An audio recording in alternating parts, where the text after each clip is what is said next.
Welcome back to the latest episode of the Laura and Becky Show. If you are new here, then welcome along. We are pleased to have you. If you've come back, then thanks a lot.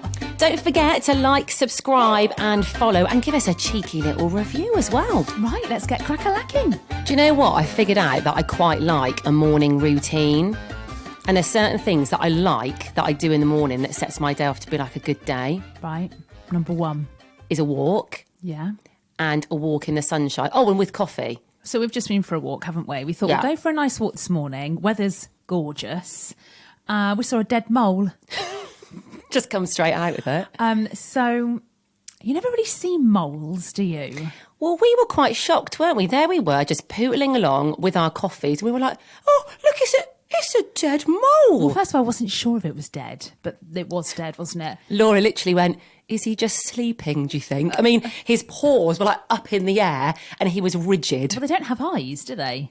I think they do have eyes, don't they? But are they just closed? Oh, is that why they're blind? Are moles blind? Yeah, moles can't see anything. Oh, yeah. How did I not know this? I've Googled, does it mean anything if you see a dead mole? And it does. Oh, God, does this mean we're going to have a bad day? This is quite interesting. Oh, go on. Okay, so basically it means you should dig deep to find the truth you seek. Right. Okay. The spirit of the animal has shown up in your life, reminds you to look past things that you're going through. Yeah. Interesting. So there we go. So do you think we were meant to see this dead mole this morning on our walk? I mean, death in general, if you see a dead animal, represents transitions. It may be the end of a cycle, the chance to close an old door and open something new. This is very interesting. Isn't it? I mean, this is all well and good, but can we also just talk about how silky its fur was? I mean, well, you didn't stroke it. Oh, no. You didn't pick it up. No, but I was looking at it and its fur looks so silky. Look. They don't have eyes, do they? That's cute. See, I thought, hang on, do they definitely not have eyes, moles? So no. Google that like quickly. Paddles. Look at their little paddle paws. Also, look, they've got snouts, like actual snouts. Yeah. Please just Google it quickly. What? Google it if they've got eyes. Oh. Has a mole got eyes? I think we need to know this. Oh, their eyes are poorly developed. Well, so they have got eyes. But where are they? Don't know. Look. Maybe they've got things that cover their eyes. Anyway, they are tiny. It was a teeny tiny mole, wasn't it? And with such silky fur. How do you know it was silky? It just, you can tell. Oh, it looked. Yeah, you can tell. If you look, you can tell if something's going to feel silky or not. Okay, you know? well, we saw a silky dead mole this morning. That's not part of your morning routine. No. A nice walk or coffee, nice chat. It's a lovely day. Although you've started doing something that really annoys me. Oh, God. And you've only started doing it today, which is ironic because I haven't had to put up with this for the past month because we've not been recording stuff together. You've started making those stupid noises that are really, really annoying. Is this my hay fever noises? Yeah. Go on, do the impression. I haven't been exposed to this for a while. I can't do it. You can, go on.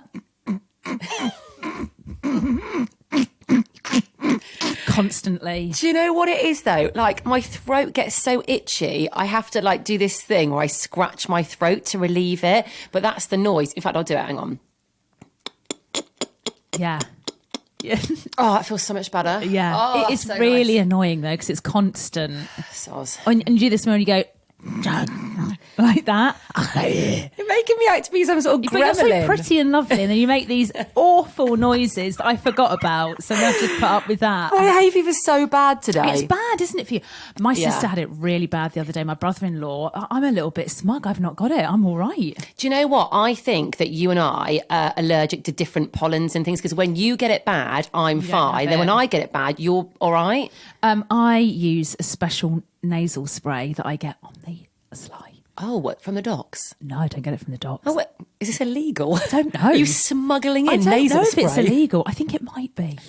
No, I honestly do. I think it's... Who's your dealer? I think it's supposed to be a prescription, but I get it on the slide. Who is your dealer? Well, just online. Well, I'll get you some. All right, please do. I mean, listen, out of the both of us, who's having the better day so far with hay fever? Me. Yeah. Well, saying that though, do you remember when you messaged me the other day and you were like, "Me hay fever's off the scale.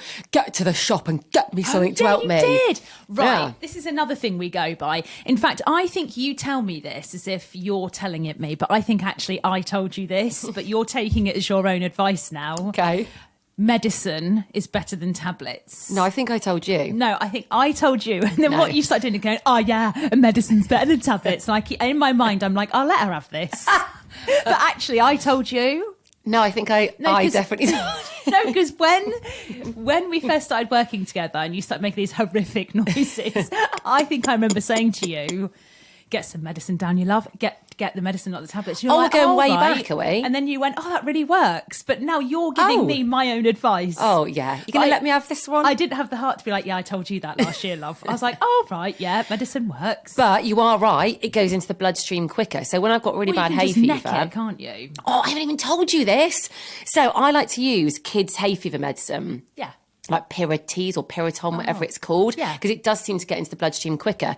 Taking Lily to school, my daughter, the other week, and she was a bit hay fevery. We're in a bit of a rush. I was running late as usual. And I literally went, have a bit of this before you go. And I told her to neck it. Mate, standards. I literally looked round. She was glugging it like it was squash. And I went, hey! I went, stop! And she went, what, mummy? Tell her to neck it. But I meant just like one swig, and then she'd be all right. But literally she was going, glug, glug, glug. It's a good job this isn't like one of those mothering podcasts, is it? Here you go, give your child a medicine bottle, but don't tell them to neck it. Oh, I mean, what kind of mother are you? Well, obviously not Was she all very right? good. She was fine. Anyway, what's going on in the world? Harry Styles, have you seen the clips of him basically living his best life? Yes, I have. Now, I'm very jealous. I actually wish that I got tickets to go and see him. Your daughter went to see him. You drove your daughter there. Yeah. I was so jealous. The best mum in the world, actually, that night. He was at Manchester and now he's been doing Wembley Stadium. Yeah. I can't tell you how, the thing is, there's obviously predominantly it's girls. There are some guys there, but predominantly it's girls, right? I can't figure out what he is, though. What he is? He's not. What do you mean, what he is? I know he's good looking, right? He's a good looking guy, but I don't think it's about that anymore. I think it used to be. But he's like running around on stage in pink dungarees with red hearts on, with a big pink pearl necklace.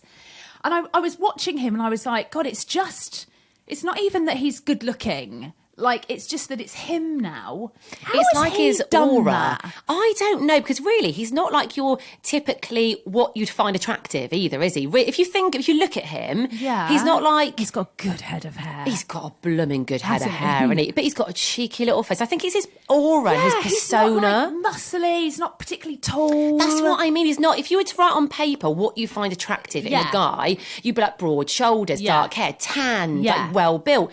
Harry Styles isn't really any of that, but god damn. I tell you what, he has that. I mean, I don't think I've ever seen a concert like that, because everyone dresses up in pink and feather boas and they're all doing the conga and he has managed to do something quite incredible. I'm a little bit obsessed. My TikTok is just Harry Styles, Harry Styles, Harry Styles. Laura is literally obsessed with Harry Styles. I am. And I just think his music's good. His new album is so good. What's that one that we like? The music at a sushi restaurant? Yeah. What a song. Yeah. What a title for a song. So who thought that? Let's call the song Music in a Sushi Restaurant. And what I love is his band. They're a mix of women, and the lady drummer, Sarah, her name is, everyone loves her. Sarah goes out with the bass guitarist. It's all very cool. How do you know this about his band? Because I literally am obsessed. Yeah, and his band are kind of famous with him. Also what I like, I'll get off Harry Styles in a minute, but also what I like is that when the concert ends, they're like, thank you, thanks for coming, get home safe. They film him running, and then he literally runs from the stage, out of the stadium. He is in a car out of there within 60 seconds. Well, that's probably because there's crazy fans like you then. He probably thinks they're gonna have me. If I don't get out of here, they're gonna have me. I tell you what though, Wembley Stadium. Have you ever been to a concert at Wembley Stadium? Yeah, I think years ago, but not recently. Right, so I went to Coldplay a few years ago. When that stadium's full, there's like, what, 100,000 people, 90,000 So many people, yeah. When you leave there, there's only one way to get out. Down that pathway to the tube station, you lose years of your life. See, I can't cope with that. This is the one thing I don't like about going to like concerts or events, because, you know, at the end, I get a bit of anxiety. I'm like, right, I think it's ending. I think they're about to finish. I have to leave before. Oh, you're not that person. Oh, I am. I can't stay till the end. I can't do it. No. Yeah. I went to see... no. I couldn't go to a concert with you. What was that? Oh, the Stephen Bartlett thing. Oh, right. And I was getting a bit twitchy. I thought, yeah, I can tell this is like ending. A theatre. It's like 4,000 people. Yeah, but still, I was like, I don't want to be caught up in this crowd. No. Yeah, so I was like, come on. I was like, to my friend, I was like, should we go? Was your friend like, bugger off, I'm staying? Literally, she stood there and she went, oh, we'll just see this bit. But I was like halfway out the door. I was like, yeah, no, we better go and get our coats. We better get out now. You're the bad ending of a concert.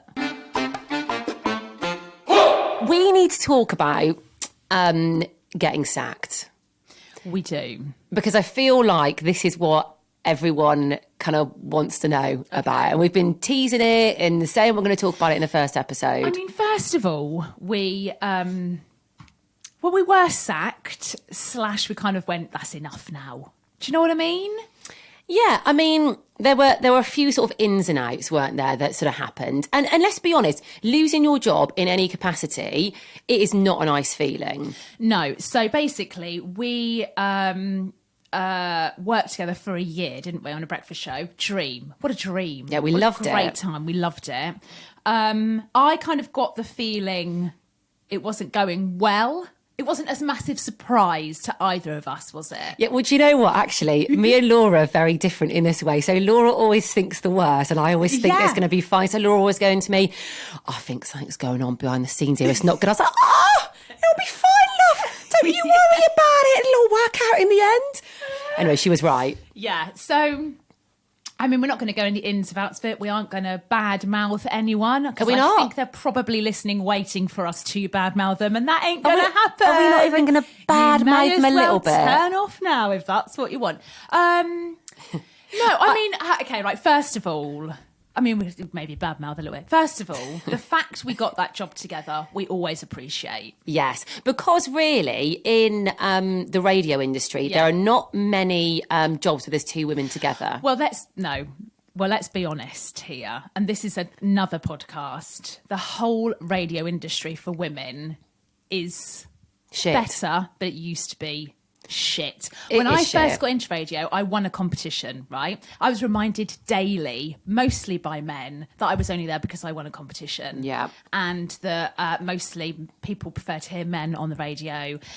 The people I worked with... Or a man and a woman together. Oh, it's always a man and a woman, but the man's always in charge. The woman does the weather and the travel. Yeah. And she laughs. She has to laugh at his jokes. Yes. Yeah. His shit jokes. Even if I tell a shit joke, you laugh because you're the woman. I mean, you've been in radio for way longer than me.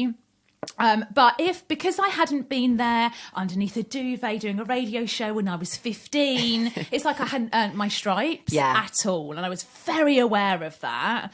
But I kind of, but anyway, things happened. But we ended up together on a breakfast show, which was brilliant, wasn't it? And we were so grateful about it as well, because like we said, there's not many opportunities for two women. So we were like, this is amazing. We are just going to have a great time and really enjoy it. And we did.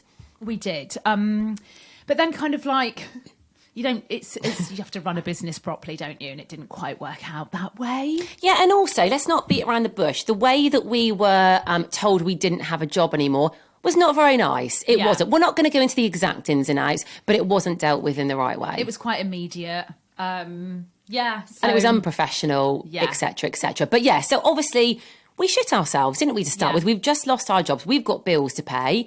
We've got Zara habits to fund. That seemed to be kind of swept under the carpet a little bit. Do you know what I mean? Like, the way it was done was like... Yeah. And we were like, okay... Yeah, how do you expect us to... no notice or anything like that. It literally happened overnight as well. So it was on the Monday evening. We got a voice note from one director telling us. That was... he kind of was trying to do he was what? trying, because I was kind of a bit more involved in it than I kind of don't. Yeah, he was trying a bit harder than other people. Yes. And like, I don't want to. He didn't know what to do. No, he didn't. But still, facts are facts. We got a voice note telling us we Yeah. were no longer needed. Oh, And that was it. absolutely. And we've heard nothing since. Nothing, well, no. So we were a bit like, oh, God, but Yeah. I kind of turned into you. we kind of swapped was roles, like, didn't we? Let's not panic. Everything's going to be fine. You kind of were like, ugh. So what we did, we went to Mallorca. We flew to Mallorca. And people are going to think, and I remember people at the time thinking, what are you doing? Like, you've just lost your jobs. Why are you booking a holiday? And my mum in particular, I remember going, what do you mean you're going away? You've got no money. You've just lost your job. But we had a fuck it moment, didn't we? Yeah. We were like, the shit's hit the fan. It can't really get much worse. Let's make ourselves feel better. Let's go away together to Mallorca. Yeah, which is what we did. Now, we're going to talk about that holiday on another podcast because that... Because That there's was a lot an to talk interesting about. weekend. But we kind of went there, did what we did, thought, chatted, Drank a lot.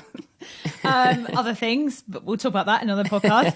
And we kind of just thought, you know what? Instead of just being like, oh God, oh, what we're going to do? We kind of just thought, no, we're going to be fine. We've got each other. We've got plans. We've had ideas for ages. One of them was this podcast. Yeah. Let's just do this on our own. And I think when we were doing the radio show, and this is often the case, isn't it? You can get a bit lazy and a bit kind of into your routine of what you're doing. So we almost needed something to happen to push us out of our comfort zone and force our hand to be like, right, we need to do something. Yeah. So this is, why we're now doing this podcast. So these things can often be a blessing in disguise, can't they? And it has been. And we've worked hard. Yeah. We've worked hard and things are happening, which hopefully will get bigger and better, including this podcast. Yeah. So, we kind of want to be a bit like, I think everyone at some point loses a job, leaves a job, it doesn't like their job, wants to do another job, but you're just shit scared. And you're like, I have bills to pay and responsibilities, which we both have. Yeah, and we've had lots of conversations with people and friends, haven't we, about this recently?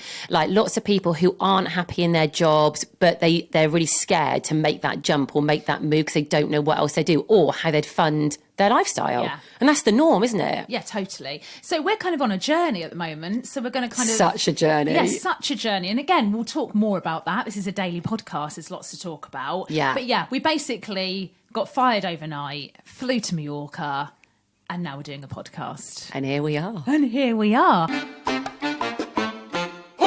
Just want to end on a story. So we, whenever there's a drama, usually we use the word mate. Do you know what? We text each other. So if Laura texts me and I just see mate, I think, oh God, what is going on? Well, if it's mate, just M-A-T-E, I'm like, oh, okay, it's like mate. Yeah. But if it's like mate with a few more A's, like mate, it's bad. Depending on how long the mate is, we know the severity of the problem. Yes. I would say this one is a mate. So this is like a mediocre one. Yeah. The longer the mate, the worse the problem. I've had a few problems with going to the toilet recently. Oh God, Well, not we're a few really going to talk about this? Well, no, I've not. I've got another story for another time, but basically I leant over to do something. I was in the studio, and I bent over to get some paper and I weed myself. Just out of the blue. I didn't even need a wee. I didn't even feel like I needed a wee. Is this the first time this has ever happened to you? Literally, wee came out and I was like, oh, okay, that's interesting. How much wee? Enough for it to really show, yeah. Oh God, To, what do you mean wash show? Like, my all jeans in the... No. Yeah, to dab them and then go and do this quiz with you. I know. Do you know what? This is the funniest bit, right? So Laura and I were hosting a pub quiz, weren't we? Yes. Laura turned up looking all like lovely in like cream jeans and a nice little top. And she went to me, hey, mate. She went, I basically pissed myself earlier. And she went, I said, oh, right. She said, yeah, she's had to dab these jeans. And so she turned up to this pub quiz with urine-covered jeans. They weren't urine covered. There was a tiny, teeny bit and I'd washed it and dried it, okay? So, yeah. But what a surprise. Don't need a wee, bend over, wee. That's my age, isn't it? Do you know what, though? It's never happened to me, but listen, there's time. I remember playing on a netball team, right? And all of us had recently had babies. Lil didn't come out of my foof. She came out of the stomach. Oh, I was going to say, where else did she come out of? Your belly button? Well, I didn't have that problem, so everything was sort of intact down there, if you know what I mean. But a lot of the other girls, they had a vaginal birth. And, things were a little bit loose down there. Honestly, this netball match had to stop so many times because girls were weeing themselves left, right and centre. I mean, the netball court was wet. Oh, it was that bad. So you're not alone, Laura, all right? Right, pelvic floor exercises. Oh, is it too late for me? I think it's too late. So, if anyone has a mate story, or a mate, or if it's really bad, mate, then let us know. Anything happens this week where you're like, oh, mate, let us know about them. So you can email us at thelauraandbeckyshow at gmail.com. I love the fact that you forgot the thelauraandbeckyshow at gmail.com, or find us on Insta and message us there. Yeah, any mate stories, we want them. And anyway, can you please title the subject of the email mate or mate or mate? Yeah, let us know. And that's it. We'll be back tomorrow.